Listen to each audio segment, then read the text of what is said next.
Hello friends, आज हम लोग प्रश्नावली 2.2 के क्वेश्चन नंबर 2 के क्वेश्चन नंबर 5 को करने वाले हैं। क्वेश्चन है, एक द्विघात बहुपद ज्ञात कीजिए जिसके शून्यकों के योग तथा गुणनफल क्रमशः दी गई संख्या है। मतलब जो क्वेश्चन है उसमें हमें शून्यकों का योग दिया गया है और शून्यकों का गुणनफल। तो हम इसको क्वेश्चन को हल करते हैं। हल। माना कि अभिष्ट द्विघात बहुपद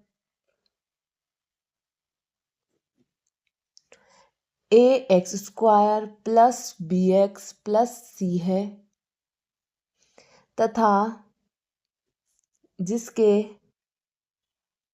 शून्यक a एवं b है।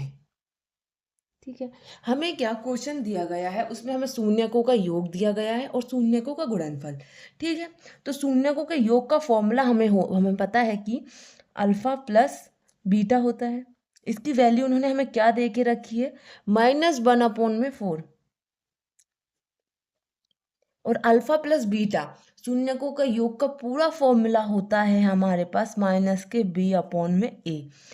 ठीक है, अब एक माइनस ये है और एक माइनस ये है, तो माइनस माइनस क्या हो जाएगा, प्लस हो जाएगा। ठीक है, तो ये हमारी यहाँ से b की वैल्यू 1 हो गई है और a की वैल्यू 4 हो गई है। ठीक है, माइनस हमारा कट चुका है।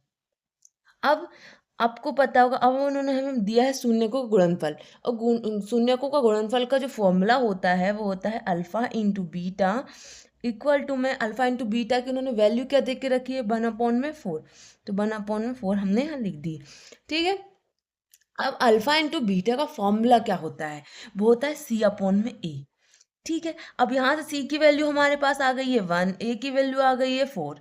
ठीक है, अब यहाँ पे भी मेरे पास a की वैल्यू 4 है और यहाँ पे भी हमारे पास a की वैल्यू 4, तो हमें यहाँ पर कोई भी चेंजेस करने की नीड नहीं है। ठीक है, तो अब हम यहाँ से a और b c की वैल्यू निकाल लेंगे। a की वैल्यू है 4, b की वैल्यू है हमारे पास 1 और c की वैल्यू हमारे पास 1 है।